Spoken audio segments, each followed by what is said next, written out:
I apply my tape and extensions on fine hair. The type of extensions I use are from Bella. These are the 16-inch and I get 2 different colors. Before we begin, make sure you have a rat tail comb, and we're going to start by sectioning off the bottom piece. Don't go too low in case you like to wear your hair up. Peel the backing off of the tape extension. Lay the piece right on top of the hair and press down firmly. I should note I washed my hair previously with some clarifying shampoo, so it's super clean. Now lift up the extension and clip it out of the way. Remove any excess hair that's not on the tape. Take the other tape extension and sandwich the section of hair by placing it directly over the top. Make sure you leave about a 1/4 inch space between your scalp so it ensures it lays flat. I sectioned out my next row and I'm going to apply 3 of my wefts. Again, make sure they're not super close to the scalp, and then we're going to clip them out of the way.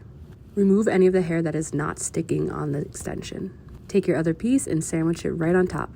Press down firmly to really ensure they have a snug fit. For my next row, I'm going to incorporate some of the brighter blonde pieces, but I still want the pieces with the lowlights on the top since they blend so nicely with my highlights. So when I clip my extensions up, this is where the bright blonde is going to kind of peek through. And for this row, I am doing 4 wefts. I have finer hair, as you can see, and I managed to get 3 packs of extensions in here, which is 15 total pieces.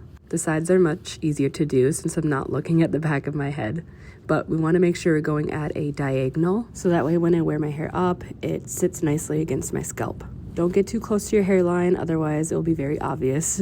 And I'm working it one side at a time so I can make sure they're nice and even. So essentially I have 2 pieces per side, which is great for my type of hair because of how fine it is. Be gentle when moving your hair around. You don't want to pull or tug on the extensions. You want to give them time to really bond together. And I ended up with 2 extra pieces after the sides were done, so I went back in and just kind of found some areas where I could place a couple more pieces. Now we have to shape the extensions. If you were just to leave it like this, it's going to be very uneven. The bottom 2 inches needed to go, and I just had my husband cut that straight across. Separate your natural hair from the extension so you're not cutting that. I'm doing a little face framing around the face so it blends nicely in with my natural hair.